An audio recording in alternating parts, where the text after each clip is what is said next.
setiap sepatu tentara yang berderap-derap, dan setiap jubah yang berlumuran darah akan menjadi umpan api.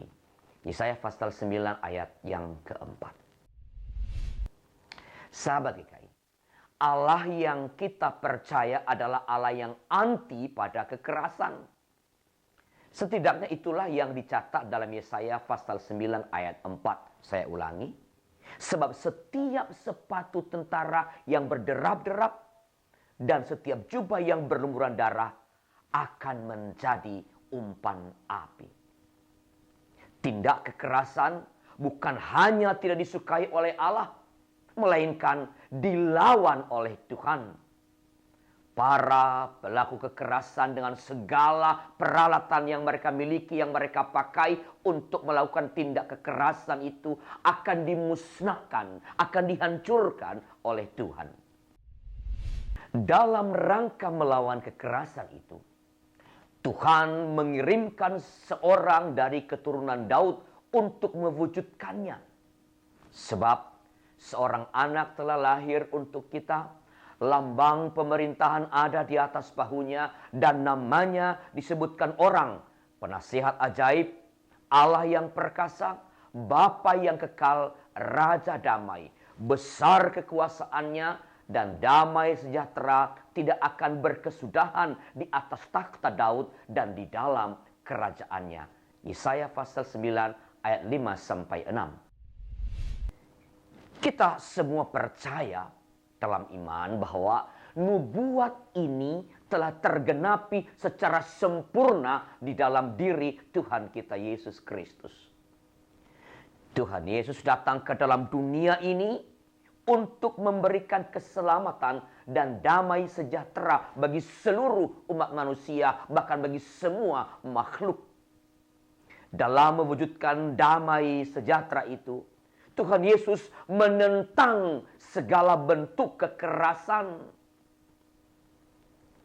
Tuhan Yesus memelopori apa yang sekarang dikenal sebagai non-violence movement, gerakan anti kekerasan. Bahkan dalam rangka melawan kekerasan itu, ia rela mati di kayu salib. Ia mati karena kekerasan tanpa melakukan kekerasan. Akhirnya, ia bangkit dari antara orang mati sebagai simbol kemenangan atas kekerasan. Sahabat GKI, sekarang ini kekerasan masih terjadi di berbagai sisi kehidupan di mana-mana. Belakangan ini malah semakin marak kekerasan di berbagai tempat. Entah kekerasan lewat aksi, entah kekerasan lewat kata-kata, ancaman-ancaman kepada mereka yang dipandang berbeda, atau diduga atau dipandang melakukan hal-hal yang melukai kelompok-kelompok tertentu, akan menerima kekerasan-kekerasan, entah kekerasan kata-kata, entah kekerasan dalam bentuk tindakan seperti intimidasi. Sebagai pengikut Kristus dan orang yang percaya kepada Allah yang anti kekerasan, kita harus berada dalam barisan mereka yang melawan kekerasan tanpa kekerasan. Lawanlah kekerasan. Bergabunglah dengan perkumpulan atau gerakan-gerakan anti kekerasan yang sudah bertumbuh di negeri ini. Sudah waktunya upaya bergandengan tangan itu kita semarakan, kita galang dengan lebih hebat lagi. Bergandengan tangan untuk melawan seluruh bentuk kekerasan, entah verbal, entah aksi, dengan tindakan-tindakan tanpa kekerasan. Mulailah dari diri kita sendiri. Berhentilah melakukan kekerasan, entah aksi, entah kata-kata, entah secara langsung, entah melalui media sosial.